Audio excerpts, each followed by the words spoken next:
Well, Dan, looks like we've got a steady number, and we'll go ahead and do a quick introduction and welcome to everybody who's joining us tonight. We're really grateful to have this evening's guest, and I'm going to let Daniel do the introduction. But we've had two really fascinating and sort of enlightening conversations over the last couple of days that have really sparked my interest again, and I'm sure a bunch of others, in exploring this sort of fascinating world of Greek drama. So I'm going to turn it over to Dan to introduce Peter. And again, feel free to use the chat for questions as we're going through the evening. So thank you. Thank you very much. That was Michael Ria, the chair of the Department of Theater at the University of Arkansas. And we are most grateful to him and the services of the department, including Tyler Michael's help with getting our evening's program set up and working smoothly. The theater department at the University of Arkansas is one of our strongest departments, with some of the most dedicated faculty that I've had the privilege to meet, and we're very grateful to them. This evening's program is sponsored by the Visiting Scholar Program of Phi Beta Kappa. And I'll tell you a little bit about Phi Beta Kappa. It's the oldest honorary society in the United States. I'll tell you about that in just a moment. Actually, I'll tell you about it now. The Phi Beta Kappa was founded in 1776, and it has celebrated excellence in the liberal arts and sciences, and has championed freedom of thought for more than 200 years. Today, there are Phi Beta Kappa chapters at 290 colleges. Notable members include the National Youth Poet Laureate Amanda Gorman, 17 US presidents, 42 US Supreme Court justices, and more than 150 Nobel laureates. Our chapter here, the Alpha of Arkansas, was chartered in 1932 and has inducted almost 3,000 Phi Beta Kappa members since that time. I know that there's at least one of them watching right now. Early initiates and chapter officers included familiar campus names that you have probably heard of, such as Fulbright, Futrell, Loeffler, Waterman, Hotz, Holcomb, and Droke. For 65 years, the University of Arkansas chapter was the only one in the state. A charter was issued for a beta chapter at Hendrix College in 1997. So this is the organization that's sponsoring Peter Meineck's talk tonight. And I will tell you a little bit about him and ask you all to give him a great big Razorback welcome. Peter Meineck holds the endowed chair of Professor of Classics in the Modern World at New York University, and is an honorary professor of humanities at the University of Nottingham in the UK. He specializes in ancient performance, cognitive theory, Greek literature and culture, and humanities public programming. In addition to his academic career, he has worked extensively in the professional theater in New York and London, having founded the Aquila Theater in 1991. His national public programs include Ancient Greeks' Modern Lives, and that's where I first met him some 10 years ago. I cooperated with him and learned how wonderful, we learned about the wonderful contributions he has made to the humanities. He also had a public program on the Warrior Chorus and on Shakespeare leaders in Harlem. He has also directed and or produced over 50 productions of classical plays at venues as diverse as the Lincoln Center, the Brooklyn Academy of Music, Carnegie Hall, the Ancient Stadium at Delphi, and the Bush and Obama White House. His productions of classical drama have toured extensively throughout North America and Europe. Recently, he developed a new program for teens from refugee families based around Greek drama and held at NYU. He also serves as a fire chief at the Bedford Fire Department in New York. Peter Meineck, we're delighted to have you, and we're looking forward to hearing about classics in the modern world. Welcome. Thank you, Daniel. Thank you, Daniel. And thank you, Michael. And I'm only sad that I can't be with you in Arkansas, because it would have been lovely to visit. That was the point behind these, but we're doing it virtually, so we're going to make the best of it. So today for this talk, I'm going to talk about some of the programs actually that Daniel mentioned, and really how I've applied classics to public programming in working with certain communities such as the veteran community and the refugee community and other groups, really is a way that I think that classical material can still be a really vibrant force in our culture today, in fostering discussion and complexity and depth, and also community. So I've got a PowerPoint here that I need to bring up. So I'm going to share my screen. There it is.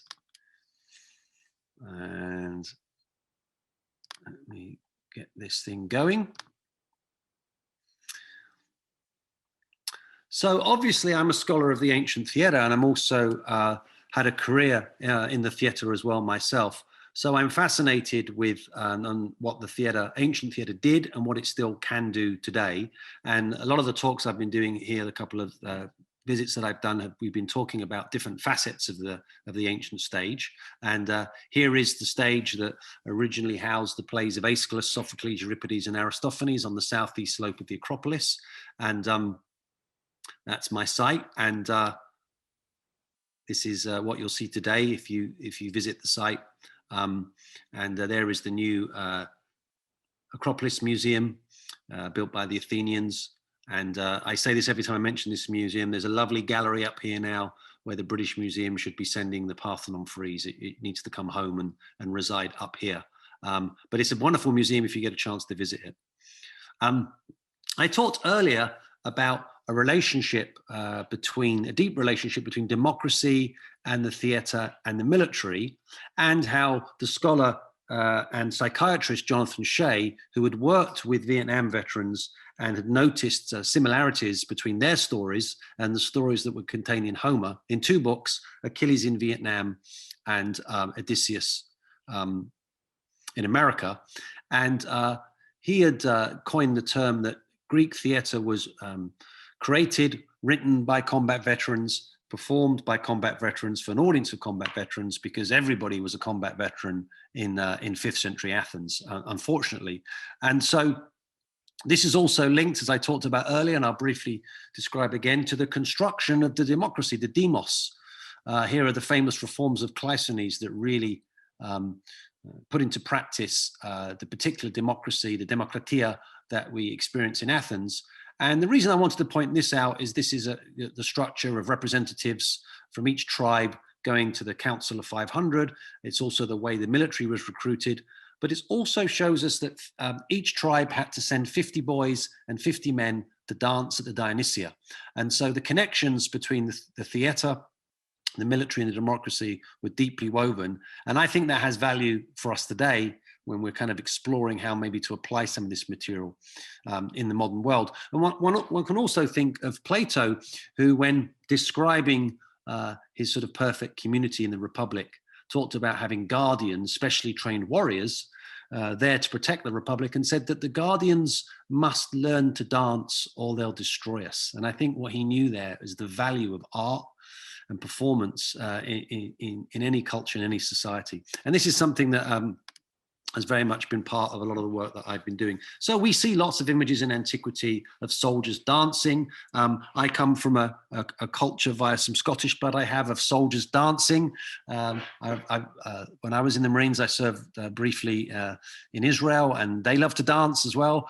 So there is actually a rich tradition of dancing in many cultures. In Native American culture, you see warriors dancing as well. But the idea of chorality is also strongly linked with the identity of Athenians, moving together as a unified group, not only in rowing their massive navy that developed during the early part of the 5th century, along with the theatre, but also the plays themselves. These people used to dancing together and training together and fighting together, would come together once or twice a year at the Theatre of Dionysus to watch these performances of tragedy. The Song of the Goat That's what tragedy means. And also comedy, probably derived from the Greek word for village, or maybe sleep. And the satyr plays, which were the sort of tragic casts performing knockabout comedies. And these tragedies were important for many, many reasons. They were not only amazing spectacles, they not only were an innovative art form that really flourished in Athens for many, many reasons, partly to do with its democracy, but also the content of them themselves. And I think that's what's so important today, is so many of these Greek plays deal with war, but not the action of fighting war, usually the aftermath of war and the effects of war. Here you can see Philoctetes, who's abandoned on the island of Lemnos for 10 years, the wounded warrior, right? Literally left to fend for himself until the Greeks need him again, and he's manipulated back into the battle. And obviously the motif of the wounded warrior is one that many veterans today recognize. Or we can think of the tragic Ajax, who, when he is refused the arms of his cousin Achilles, goes into a rage, tries to kill his fellow Greeks, fails, and then famously commits suicide with the sword of Hector. The story is, of course, that Ajax and Hector faced off, fought themselves to a duel each day, and then exchanged gifts. And Ajax gave Hector his belt. And of course, that's the belt that Achilles used to tie Hector's feet to the chariot and drag his dead body around the walls of Troy 3 times. And Ajax was presented with the gift of Hector's sword. But, you know, the gift of as Sophocles says, the gift of an enemy is no gift. And this is the sword that he will fall on and it will kill him. And of course, I don't need to remind anybody about the epidemic of suicide within the veteran community. And of course, this play deals directly with the suicide of a warrior. And then the greatest of all Greek heroes, Heracles or Hercules, is himself always denied a homecoming. He's such a superb warrior that what's denied to him is the peace and tranquility of a family. And we see Heracles driven to insanity by the gods and falling on his own family and killing his own wife and children. And Euripides' Heracles is a particularly harrowing play, which the veterans that I've worked with definitely have a lot to say about. We'll talk a little bit about that. But it's kind of amazing to us that Heracles is presented in such a way. And I think these plays provide a real truth and honesty to people who've been at war. It really faces the destructiveness of war, what war does to a family. It asks questions about war and democracy. How do we bring the warrior home? And this is a tradition that goes all the way back to the Odyssey and even to some extent the Iliad, because the Iliad is really a story of the rage of Achilles and the cost of that rage upon the Greeks. And the Odyssey is a story of how do you now bring one of these warriors home? So this material, whether it's the Iliad, the Odyssey, Greek tragedy, is replete with really fascinating moments that I think can be used today for many of our communities who are also asking the same questions. Of course, Aeschylus himself fought the Battle of Marathon. Sophocles was a general, and here's a bust of Sophocles, and he brought the cult of Asclepius, or was involved in bringing the cult of Asclepius, the son of Apollo, the healing god, into Athens in the second half of the 5th century, a time of great plague and war.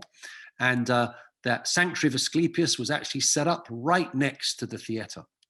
So we have this relationship between healing and the theatre, which seems to be very ancient and very old.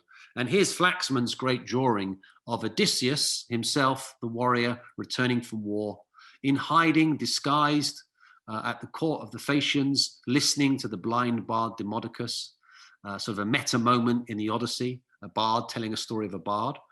And Odysseus, first of all, hears songs of the Trojan War and tries to muffle his sobs.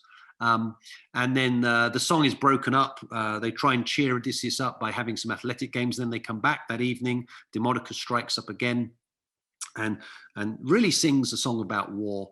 And as he's singing, the story of Odysseus' kind of greatest moment, if you think about it, the wooden horse of Troy and the Trojan War and the fall of Troy, Odysseus breaks into extreme wailing and crying and shuddering.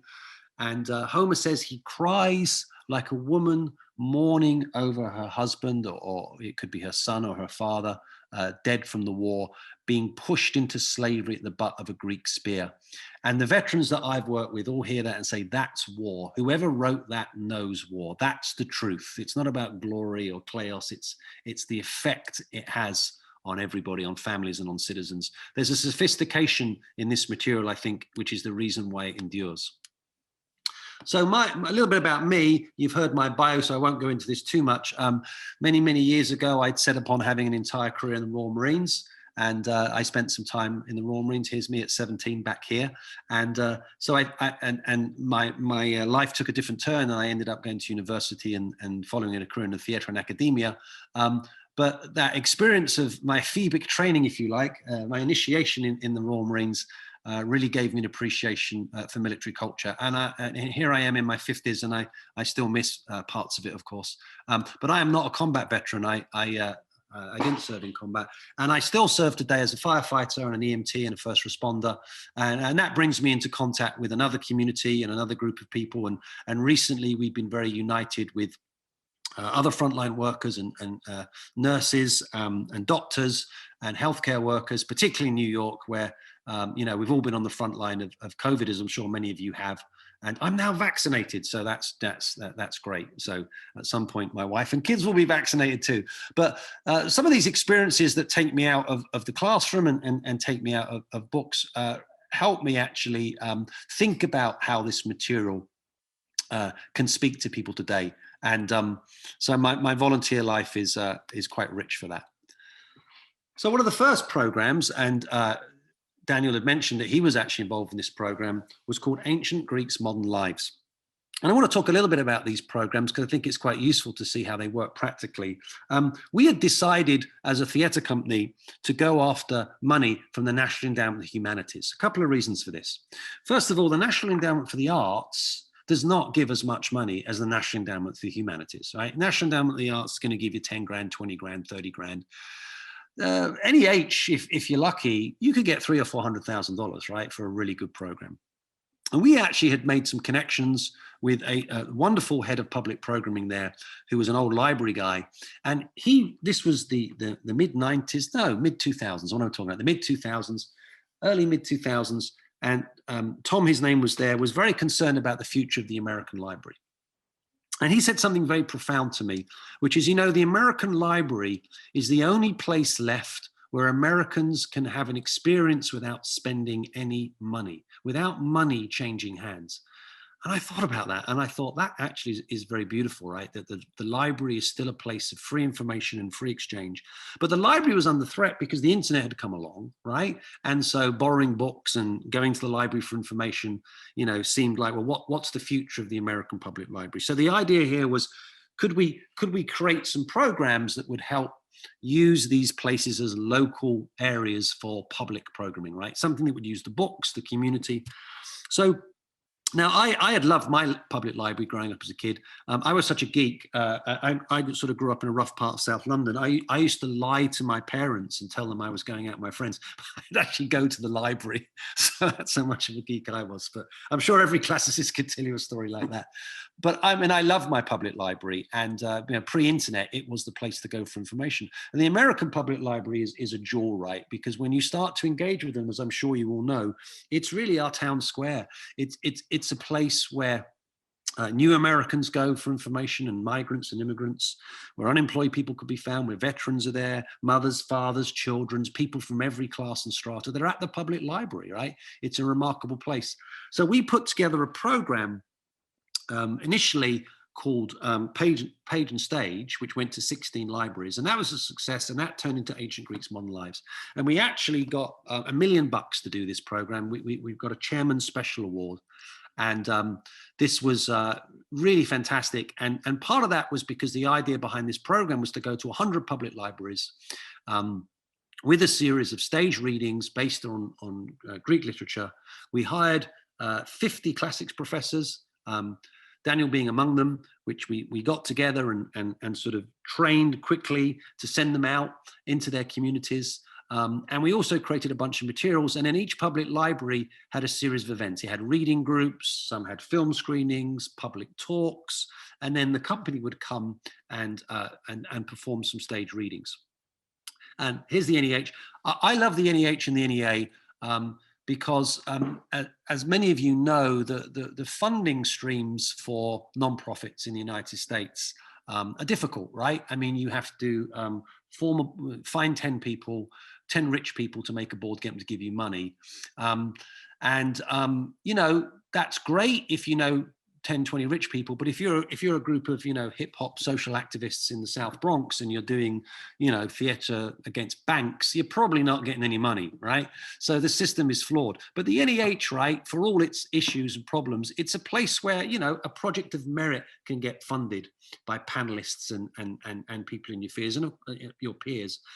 And of course, you know, it's a political entity. So in the last administration, we saw the NEH starting to spend money restoring Confederate statues, which I personally have a problem with, right?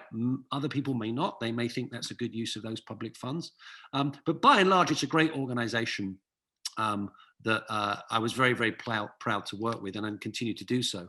So we had originally toured a production of the Iliad, our World War II Iliad that had been such a hit in New York, and in the first program.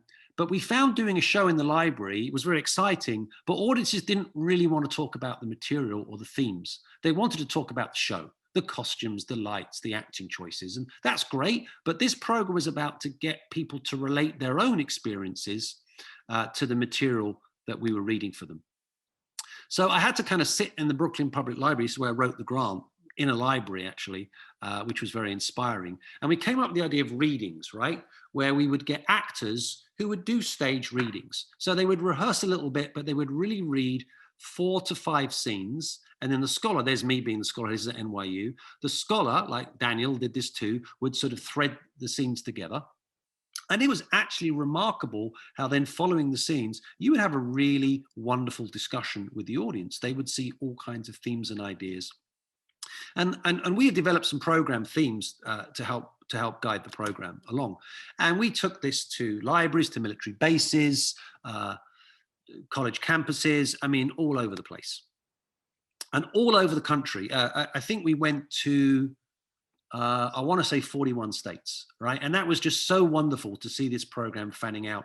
And the other point of the program, I think this is the Kansas City Public Library. The other point of the program was to sort of train libraries into public programming, right? Evening events, how to stage them, how to bring an audience in, how to publicize them. So it created a model for future public programming.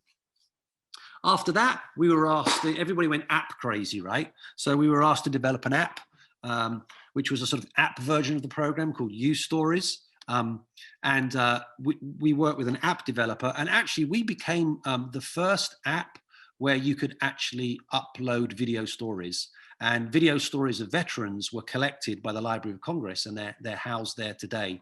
And here you can see, you know, Homer's Odyssey, Euripides' Heracles, Sophocles' Philoctetes, and Ajax, and then these themes, right? And here are some of the vets who would participate their experiences. This was remarkable, right? Because during ancient Greeks' modern lives, one of the themes was aimed at veterans. And what was happening is the wars in Afghanistan and Iraq were really hotting up. And a lot of these new vets were coming home. And again, there was really nothing for them. And they were starting to come to our program. And initially they were just like lurking and not really saying anything. But the Vietnam vets were coming. And you started to see the Vietnam vets starting to talk to the Iraq and Afghan war vets, and also the Cold War vets. And sometimes we had World War II vets, which was an amazing experience, and also Korean War vets. And it was really interesting because you started to create a community. And then with uStories, the idea became about the veteran experience. And they had amazing stories to tell when they heard about this material. So here's Paul Woodruff, who himself is a philosopher and a classicist at the University of Texas. And he tells an amazing story of both the guilt he feels as an officer sending men to a mission where they were killed. And Paul lives with that. And also he talks about how he served we talked about the idea of a hero, right? And he talked about this Buddhist warrior he served with in Vietnam who believed that his skin could not be penetrated because he was covered in tattoos except for his eye. And Paul said this man saved his life on more than one occasion. And a year after getting back from his deployment, he actually learned that this man was killed and he was actually shot in the eye. So, you know, amazing stories, quite tragic. They all have stories of children dying, civilians, really difficult, traumatic, heavy stuff. We're not a therapy-based program. We're not therapists. We're professors and artists. But the veterans have reported that they found participating in the program therapeutic, and have become very loyal participants in what we do. So out of this, we grew the Warrior Chorus, which is the program that's still going now. NYU, Columbia, UT Austin, and USC. And the Warrior Chorus was that we actually paid veterans to join the program and to take that platonic idea of the chorus, right, and to actually train the veterans to run their own public programming. So we're in New York, and there's the New York group. And here, the New York group, they were working, this group were working on Aeschylus's Persians, and they were developing their own material, their own scenes, their own plays, and performing it. So a couple of things happen here. It creates a sense of community. It brings people together. It brings veterans from different branches of the service and different conflicts and different times they served in direct dialogue with members of the public. So as one of our vets, Brian Dellett, Vietnam vet, says, it's about helping Americans to become more literate about war. What does he mean by that? He means the cost of war, the price of war, the aftermath of war. He believes in a democracy, and I agree with him. When we vote for leaders, we should be aware of what it means to deploy our troops and the cost of that. So this is another group doing amazing performance of the Bacchae. And performing this stuff in various American temples of culture. This is Federal Hall on the site of the first US Capitol on Wall Street. And I was always amazed at the amount of audiences who love to turn out and see this stuff. The Florida group, this is an amazing group of predominantly African-American Vietnam vets who are in this fantastic VFW. And I love these guys, and you know, they really got the short end of the stick in Vietnam. I mean, they suffered an enormous amount of racism, institutional racism, as well as being given really horrific jobs to do. But these are amazing men and women, and they've been working on the Odyssey, actually on Emily Wilson's new translation of the Odyssey. And in California, of course, they made short movies, right? Because that's what you do in California. But it gave access to these vets, to the resources of one of the best film schools in the country, USC. And it was amazing to see that out of their work with these texts and the professors there, they made these remarkable movies, and then they would have the talkbacks afterwards. One of the things I love about working with American veterans is when you put a group of American veterans together, you see America. You see, you know, every class, every ethnicity, every gender, they're all there. And I think many of our vets, you know, they want a new mission, right? They want to be redeployed, not necessarily on a military mission, but they definitely see this as a way to take their experiences that they've had and you know, put it into use for the arts and humanities. And one of the linchpins behind the program, it's not a top-down program. We don't think as professors that we know more than the vets. You know, we understand that the ancient audience is much closer to a modern combat veteran than, you know, most of us are. So they have something to say about this material. I've learned an enormous amount from these veterans, and many of them have got involved in writing, in producing, in acting. Many of them have gone on to careers in the arts, have gone to university and college in humanities. So this is sort of another golden age. If you think about what happened after World War II on the GI Bill, you know, we got Joe Heller, we got Kurt Vonnegut, we got all these voices coming into the academy and producing these amazing, crazy works. Can you imagine? Catch-22 would never get published today, right? You know, Slaughterhouse-5 would not see the light of day and a commercial publisher. And I think we have another opportunity here with veterans on the GI Bill to really participate with their voices. They have a lot to say. They've had amazing experiences. And it's just really great to kind of put them in front of audiences. And the Texas group, here. Here's Bart Pitchford. Bart Pitchford is a theatre guy. He's a recent, 2 years ago, PhD in theatre. His work in Syrian refugee camps, and he's now a professor himself. And of course, some of you will know this gentleman, which is Tom Palaima, who's the scholar there. And again, in this group, actually, this is the California group, but they too are heavily involved in outreach at public libraries. And then the New York group has really kind of merged into its own theatre company, and has got to the point of producing its own work in New York. This is them at the GK Art Center in Brooklyn. And you can see here, right, this kind of really great diverse group of people coming together as a community in a way that theatre can do. Here's Brian Dellett, who I talked about. And, you know, they're coming together to perform this performance of Philoctetes. And Richard Chavez here, who played Philoctetes. Richard had an amazing career as an actor. In fact, many of you will have seen him. He's sort of a cult figure in that movie Predator, right? The Arnold Schwarzenegger movie. He's one of the guys in Predator who gets beaten up by that alien. But also Richard had his own TV show, and he went to USC for acting, and after the first year he was drafted, right? And found himself in the army, really rough tour of Vietnam, and then came back and picked up his acting career, and then talks about his PTS, post-traumatic stress, really taking over his life, and him becoming dependent on mind-altering substances to just get through the day. And this was the first acting gig that he'd had for about 20 years, and it was such an honor to work with Richard. And in many ways, he was Philoctetes. We've also taken our vets into corridors of power. As Daniel said in the introduction, we've been to the White House twice, first to the Bush White House and then to the Obama White House. And we're open to going to the White House again now, actually, as well. I'll put that out there. These were great programs where we were able to bring both our actors and our vets performing these scenes. You can't see here, but on the front row is the sort of top brass of the Pentagon, including Petraeus at the time, who I think was chief of staff. And here's Johnny, who was a Ranger, enlisted man, and he had done 2 tours of Afghanistan and 2 of Iraq, and he had some things to say. And this is AJ Pichardo, who had served at Abu Ghraib, military police officer, and an acting student at Tisch. And he's reading the very, very powerful and emotional speech about Heracles killing his children. And there's Johnny, and Johnny is reading Ajax's suicide speech, and he's got Petraeus locked in a stare here. This is truth to power. Really, really powerful stuff. And this is book 23 of the Odyssey, a little bit of that when Odysseus is reunited with Penelope.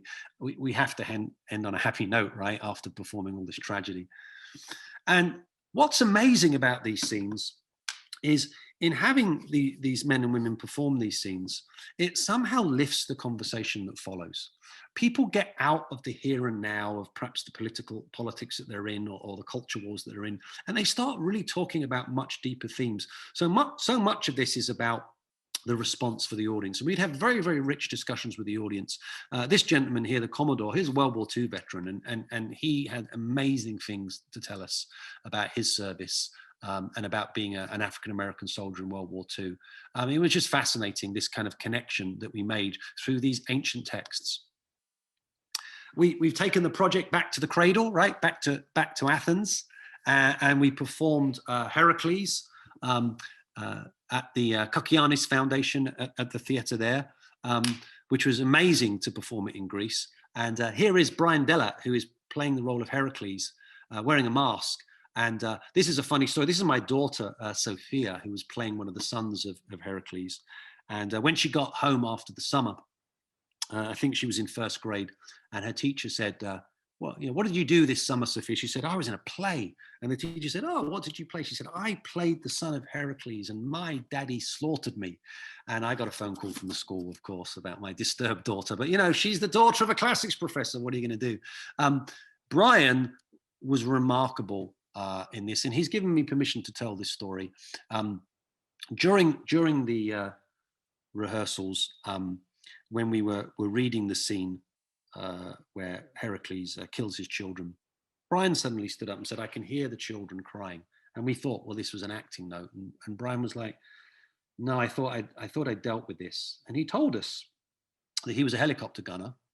And he said, I used to just fire at figures on tree lines and hope that I didn't get shot out of the sky. And he said they would always send another unit in to kind of do the body count after any engagement. And an officer made a mistake and sent us back to the same battlefield that we just had a firefight. And we landed, and I'd realized that we'd basically shot up a whole bunch of kids and their teachers. And Brian said, as I was putting these bodies into a body bag, I could hear them crying. And he said, I can hear them crying now. Now that was, something that we were not qualified to deal with. And I tell the story because Brian asked me to, and I apologize if it's triggered anybody, but this is the reality of war. And this is what the veterans want us to get across. And all we could do is hug Brian and be there for him. And Brian said, that's what I need right now. That's enough. I'm always going to live with this memory. I see here that I'm not alone in my memory because Euripides wrote a play about it. And this is the power of a classic work. I think this is why it becomes classic. And, I don't mind if your classic play is a play by Euripides, or as one Native American drummer, who was also actually a lieutenant colonel in the Oklahoma National Guard, played me his classic, which was a beautiful drum song and singing from his people, right? All of us have different classics. But here Brian was relating to something that culture had placed value on, that was seemingly articulating a great pain that he had and putting it in some kind of context. And Brian wanted to perform, and he was remarkable in this role. At the end of the play, we took his mask off, and there you saw the veteran. And I have such admiration for Brian and his journey as an actor. Brian is a professional actor. He works a lot, and it's just an honor to work with him. And those stories are offered in this program to the public. And I think they need to be. I think that, we mustn't sugarcoat what happens when we send our men and women into combat. That doesn't mean, of course, that veterans are not proud of their service, are not proud of their units, are not proud of their comrades. Of course they are, right? But they have something to say. So we've taken this work to Bam Fisher, where we've performed Heracles. And here what we did is the choruses, we went around the country with a filmmaker and we filmed veterans relating to the choruses and telling their stories. And it was incredibly powerful. I remember the New York Times wrote a nice piece actually, but they wrote that the choruses overwhelmed the play. Well, that's right. That's what the choruses are supposed to do. They're supposed to be the most powerful part of the play. And then we got some more money on another program because we noticed that we started to reach a few female veterans. In the wars in Afghanistan and Iraq, women were not yet considered serving in combat, but what was happening is, where is the front line in those conflicts, right? Where is the IED? Also, women were being used with frontline troops to interrogate and frisk Muslim women, right? Because a man can't do it. So you found people who joined up as medics suddenly find themselves serving with the Marines in the front line. So we wanted to address this issue of women in the military, also an issue of sexual assault in the military, so many things. And so we created a female version of Philoctetes that we performed. Flipping the production, which actually it has no women in it at all, but having a female Philoctetes worked really, really well. But actually having a chorus of veterans and the director, Desiree Sanchez, really using their own movements and their own power to kind of create this idea of chorality. It was a beautiful production. And then we took that group back to Athens again to work with a group of refugees called Station Athens. Athens, of course, as you know, is on the front line of the European refugee crisis. And this is an amazing project where these men, it's all men because religious practice forbids them working with women. There are women programs at all as well. These guys are actually working on Aeschylus the Persians, but we brought them together in kind of voiceless workshops with our veterans and our actors. And this amazing day. So here's what was amazing was many of our veterans, the last time they had seen people from Afghanistan or Syria and Iraq had been, when they're kicking in their doors, right? So now they're actually kind of coming together and working together. And this one particular moment was incredible. Here's Caleb, who's a US Marine captain, wonderful guy, and an actor now. And they're doing an improvisation. The actor's kind of getting frozen out of it with an Afghan guy. And they start to wrestle. And Caleb was a championship wrestler in Texas, but the Afghan wouldn't give up, right? And it just became like a metaphor. And there was so much emotion in this moment. And eventually both men just kind of broke in floods of tears and kind of ran off stage. And then they kind of came back and embraced and hugged each other. And it was an incredible moment of a way that theatre practice and working with these classical texts can just transcend enemies when people are ready to receive those moments. And just seeing that sense of community and bringing people together. Many of our vets had picked up some Arabic during their service, and so they were able to communicate and speak to each other and eat together. It was a very, very rewarding experience. This is the production of Philoctetes I told you, was telling you about with Richard. There's Johnny again. Johnny was a ranger. And look at the intensity there of this performance. And again, you know, one of the reasons I think actors are of value to us is Richard really couldn't do, you know, you couldn't run this show with this intensity of real emotion, you know, 8 shows a week for 6 weeks. You just couldn't do it. But it was amazing. Every single actor in this show was a combat veteran. We've also got involved with working with veterans with this wonderful group, the New York City Veterans Alliance, with Kristen over here, and having our directors and our actors go in and work with veterans who are interested in political careers and how to present themselves, public speaking, that kind of engagement, doing workshops. So having real activism out of the Warrior Chorus program. Also, when the NEH 4 years ago was under threat of being axed, we deployed our veterans again and sent them out to do what doesn't seem subversive, but to actually go and read classical texts about democracy and think about the National Endowment of Humanities. What's great about vets is that they come from all backgrounds and all classes, and people will listen to them, right? Often, you know, people on both sides, not the extremists, they won't listen to anything, right?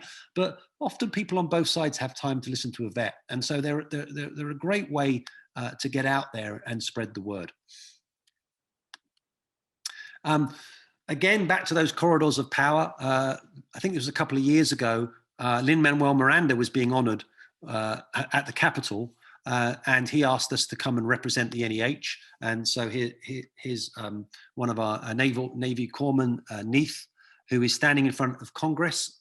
There's a theater actually there in the Capitol building. And he's reading, I think, a scene from Euripides' Suppliant Against Tyranny. It's very powerful, right? There's the scene. The city is not ruled by one man, but it's free. The people rule in succession year by year. You know, this stuff has to be spoken, right? We live in a democracy. It's important. Reading a classical text, having a vet read a classical text in a center of power like that is a very, very important act. And there's Desiree. She's reading too. We've also used our vets in some of our other programs.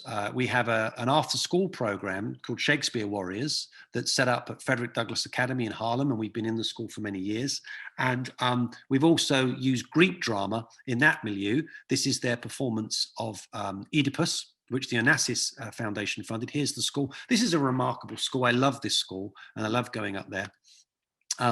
It's an after-school program. The kids meet 3 times a week, and then every day up to the show, and they work on classical texts. And again, community, discipline, structure. This is Harlem, right? So Harlem is such a rich vein of cultural practice. There's an enormous amount of talent here. We get a lot of it. Here they are performing Oedipus.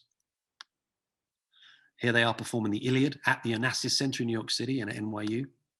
And the Onassis actually paid for them to go out to Greece and team up with a group of Greek students. And many of these kids had never been out of New York City. So this was an amazing experience for them.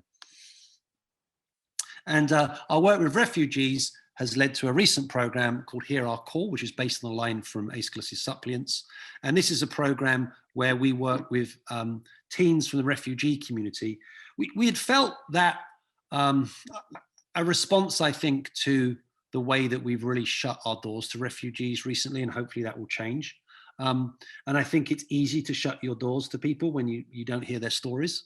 And I think that I felt at NYU that I really wanted to let these kids know they were welcome. So we worked with the United Nations, we worked with various refugee charities, amazing group of kids working at NYU. But you know what? I learned a lot about how our institutions like to say that they're inclusive, but they're really not. And sometimes it's nobody's fault, right? Sometimes it's just structural. A big deal with these kids was getting them on a summer program.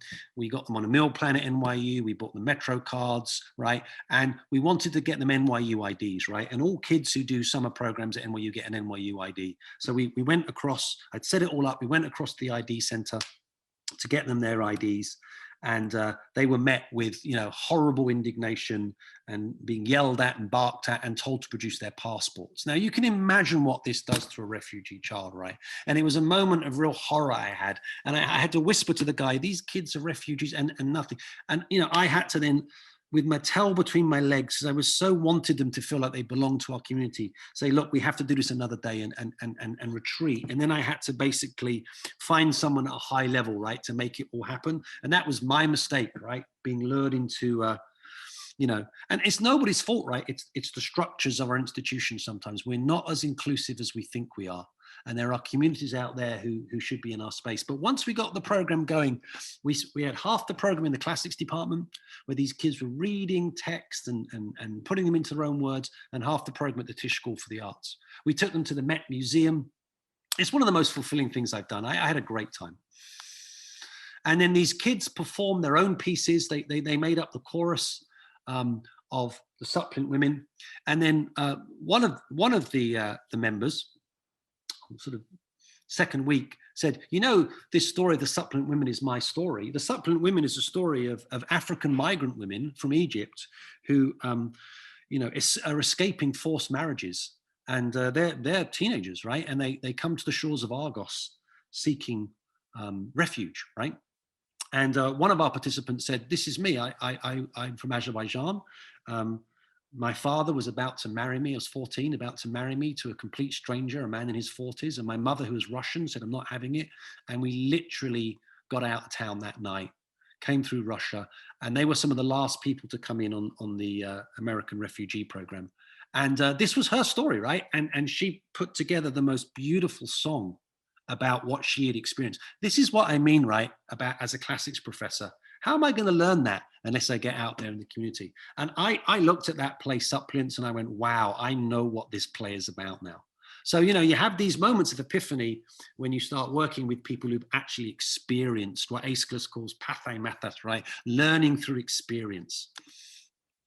And of course, the Suppliant Women is the earliest text we have where we see the word demokratia, right? And there it is, right? Demokratusa, right? What did the power of the people's hands decide, right? It's the first democratic decision.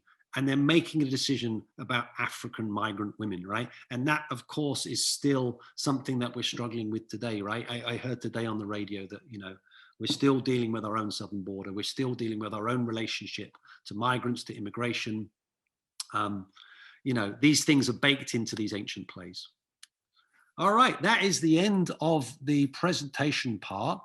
This is the logo for the Warrior Chorus. I hope that's given you sort of some sense of what we're doing with our public program and how we're applying classics, and really see classics as existing in the modern world as an incredibly vital force for social activism, for discussion, even for change. Thank you very much.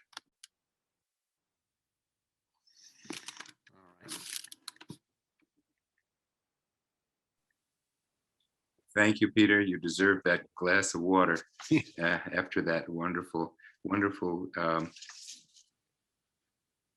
series of programs that you shared with us. There's so much work and care that went into these. And as you pointed out, and as I noticed when I was involved in the one program that I did, was that we professors learn a whole bunch. Probably more than the people who are involved in the programs themselves do, and especially we're so lucky to have be able to be in touch with refugees and with veterans, and learn their stories, and to learn that the human condition is the same 2,000 years ago as it is today in many ways. I'd like to ask, do people want to put a question in the chat, or if someone wants to click the raise hand, it's a little yellow icon, to say something, ask something, contribute something, react. We're open for business here. Yeah, Operators. If there's any veterans out there, I'd love to hear from them and say hi, because I always love to meet vets.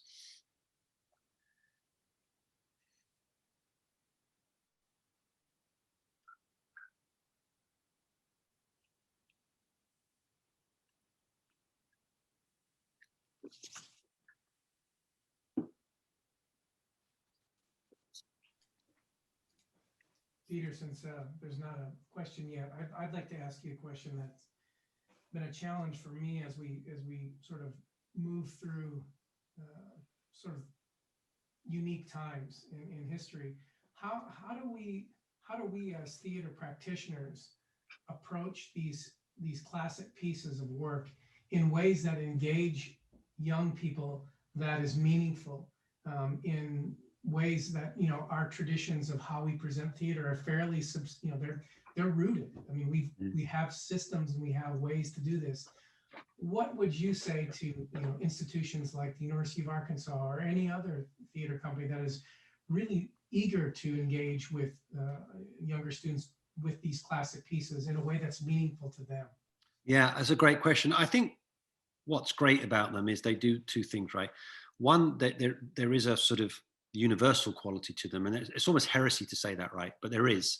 But also they come from a very different culture, and that's their advantage, because they sort of defy being constrained in our modern theatre apparatus. And of course, the dichotomy of theatre is that theatre is full of radicals and thinkers, but the institution itself is not that radical, right? And we struggle with that all the time. And, you know, there's financial reasons behind that. But what's great about this material is it never ceases to amaze me how, when you actually empower kids to take ownership of it, like we had those refugee kids literally, okay, they're not going to learn Greek, but they can put a translation into their own words and start writing their own poetry or singing their own songs. So these kids made poems, songs, dances, all kinds of creative expression around the themes they found in these plays. And because I think Greek plays deal really nakedly with struggle and with, you know, the complexities of just families and culture, I'm always amazed that kids find a lot in them. I think the trick is to sort of not make it a top-down program, to be like, hey, we're all going to work on this together. My job as the classicist is just to explain stuff to you when you have a question, right? To contextualize it. And I think it's about getting them up and moving, right? So a lot of what we do, both in the Warrior Chorus and in those programs, is we do a lot of exercises. We do a lot of group work. We've modified it a bit with the vets, so it kind of fits in, it blends from perhaps what they're used to in a military setting, right? So they're not suddenly like doing nimini nimini and going, what the hell am I doing, right? There's a sense of where it's going. The kids, we found a lot of them want to perform, right? Or they want to write, or they want to make a movie, or they want to, you know, and if you're like, hey, you could do it through this, then it's like a light going off. So I think, and the other thing is, the Hear Our Call program is an intensive 3-week program where they come every day.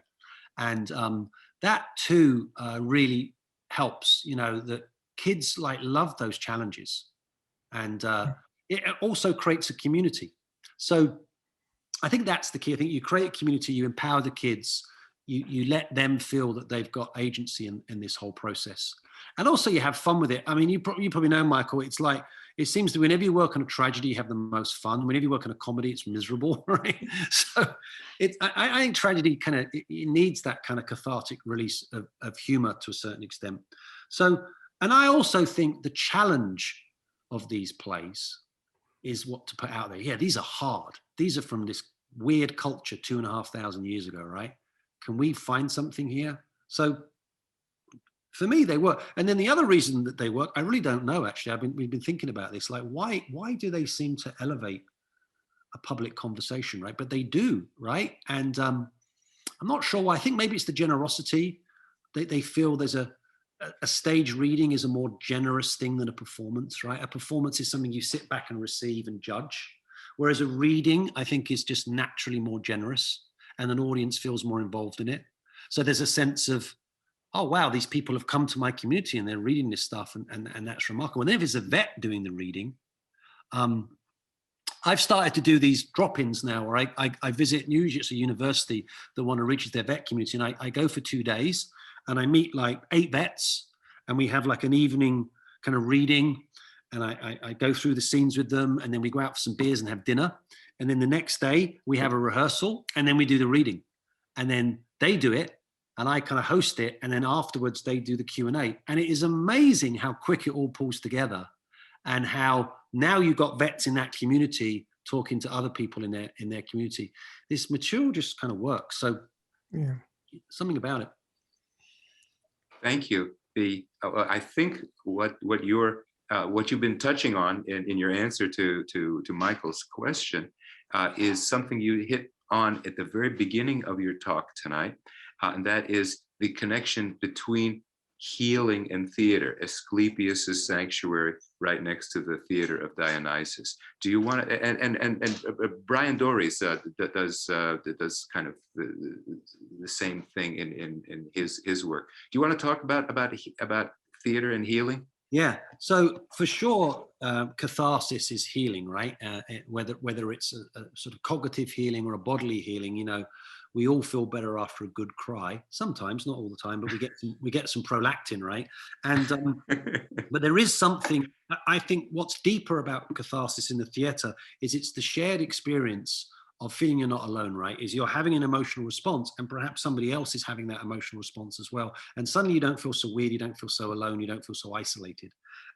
So I think it's not only the release, it's also, it's tied in with community.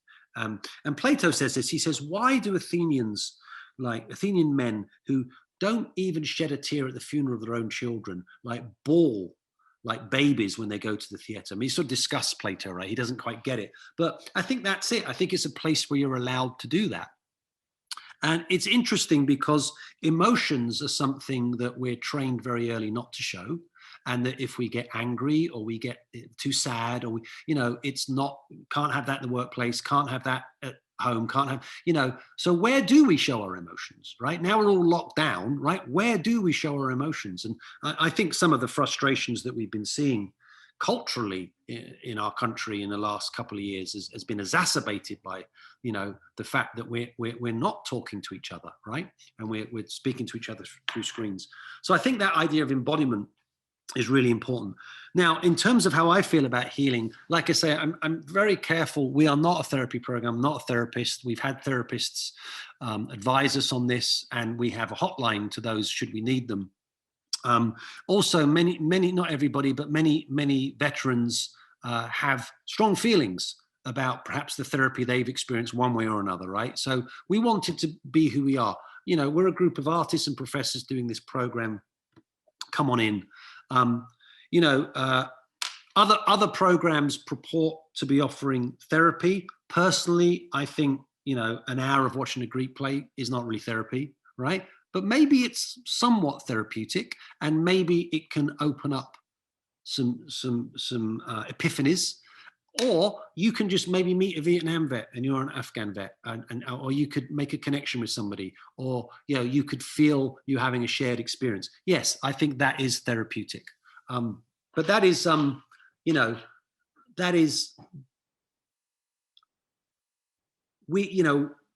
therapy is a minefield, and I'm not an expert in it. Thank you. There's another question that one of my students has just put in the chat, which shall I read to you?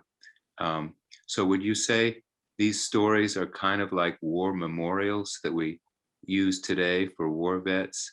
I know I have an uncle who talks about how the Vietnam War Memorial helps him feel like the people he lost in the war aren't being forgotten and their stories are being remembered. Yeah, that's quite profound.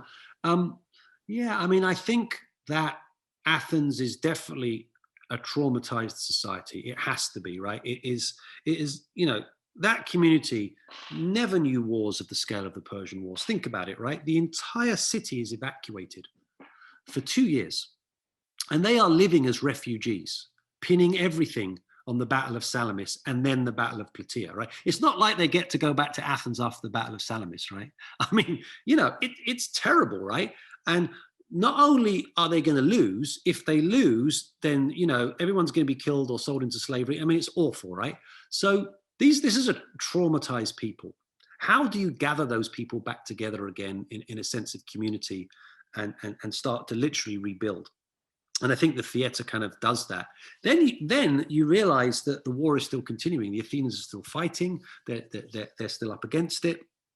The 5th century is constant war, and occasionally peace breaks out. We have the plague. We have the Sicilian expedition. I mean, it's very traumatic. Of course, theatre's responding to this. It has to be, right? Even if it's trying to ignore it, it's responding to it. So, yeah, I do think this is a place that increasingly responds to the trauma of war. And it's sophisticated enough to know, because it's the people writing this stuff have firsthand experience of war, that the trauma of war is not only at war, it's when you come home and how you come back into the house and the family. And so many of these stories are about the follow-on effects of war and violence, right? And of course, there's no real separation in Greek culture between war and violence. Ares is the god of both, right? And he's a disgusting, craven, cowardly god. He's not Mars. He's not an instrument of policy like Mars is in Rome. Ares is horrible, right? And again, I think that's a very honest way of thinking about war. They're not anti-war. They don't have the luxury of being anti-war, right? I mean, wars are unfortunately inevitable in the ancient world.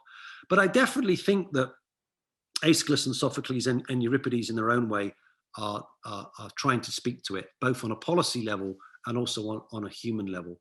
So whether they're memorials, that's a really interesting question. I mean, perhaps not specifically, but I definitely think they actively bring the concerns of the combat veteran to the fore. I think Hey, that Peter, we have one more question in the Q&A from Walter Franklin. The question is, since you are often engaging with the raw emotion of these intense moments, does it take a toll on you personally? Yeah, I mean, occasionally I think that moment with Brian was really like, what have we unleashed, right? What fury have we unleashed? And Brian's humanity, I learned so much from him. And Brian is somebody I go to a lot for advice and help. It's helped me directly in actually my first responder life. I had a call I went to as an EMT, and without being specific, when I arrived, I was the first on scene. There was a cop there first. The cop was white as a sheet. And there were 2 young girls, 7 and 12, on the floor. I'd never seen so much blood. And they were like fish flapping, right? And blood everywhere. And it turned out that their aunt, who had stopped taking her medication, had taken watching the kids, had taken 2 large knives and just gone for them in the kitchen while they're watching TV, right? So I have no memory of what happened between me being at the door and then being in the ambulance. Well, the only memory I have is one of the kids said to me when she was on the stretcher, "Am I going to die?" Right? Which you never want to hear from the mouth of a 7-year-old, right? But apparently, I went in, we all did, and started care and started, doing what we do, right? And packaging patients and moving them, but the memory I have is standing in the doorway looking at this scene and not moving, right? In slow motion, like black and white image. And I remember the next day I had to go to an academic conference at the Getty Museum. And his image just kept burning in my mind, and I just couldn't deal with it. But you know, it's funny because this is when I first engaged again with Euripides' Heracles, because I remembered, I think one of the vets said, I was talking to one of the vets about it and said, oh, it's like Heracles. And we weren't working on the play yet. And I read Heracles, right? Because I was trying to figure out what happened and why I felt like such a coward and why I felt so horrible about the whole thing and doubted everything I did, right? The kids lived, by the way. I want to just say that. They did survive, right? But that family, how does that family rebuild, right? So I just felt like horrible. I read this scene, you know, this messenger speech in Heracles, and I was like, there it is, right? What it is someone's just ripped a hole in the universe, right? And you're just standing right there in it. And it helped me put into context what I'd seen, and it definitely helped. And I think with other traumatic moments, you know, you deal with death, unfortunately, when you're a first responder, it's helped, right? So, yeah, definitely on that sense. With working with the vets themselves, yeah, I mean, I think you absorb it to a certain extent, but it sounds kind of weird in a way, but to a certain extent, I think when you do hear these stories, or even when you experience some of this stuff, right? I think it just makes you appreciate like being alive and having community and being together, and the simplicity of the beauty of performing and a story, and somebody telling you their story, particularly if it's a really personal story, is such an incredibly beautiful thing. It's very, very precious. We don't value it enough in our culture, right? Just listening to somebody's story. So yeah, I think for me, it's definitely helped. But yeah, I mean, should we avoid it, right? Should we send our men and women to go and fight and just avoid what happens to them and go, yeah, we're not going to worry about that, right? Or should we go the other way and go, well, all vets are crazy, right? All vets are PTSD. They don't, right? That doesn't help either. No, I think we have to be honest about what happens when we send our fellow citizens to fight wars in our name. I think we should be honest about it. I remember one female vet in a talk back, somebody in the audience in New York said, you know, I feel very sorry for what's happened to you, but I didn't vote for Bush. I didn't vote for these wars. You know, I don't feel that I should be responsible for them. And this vet said, did you protest every day I fought? And I thought that really put it into context from a vet's perspective, right? And maybe we need to hear that every now and again, right? So there you go. Thank you, Peter. Well, we'll see if there are any other final questions so we can drain as much out of Peter that we can. Yeah, I'm sorry for telling all these like down stories, but you know. It's... I don't see any in the chat. And I don't see any in the Q&A. Well, Daniel, would you like to wrap up and give any final remarks? I want to say that I have experienced a lot of catharsis this evening and feel much healthier and better educated and more sensitive as a result of the presentation that Peter has brought. And I hope that all of you have as well.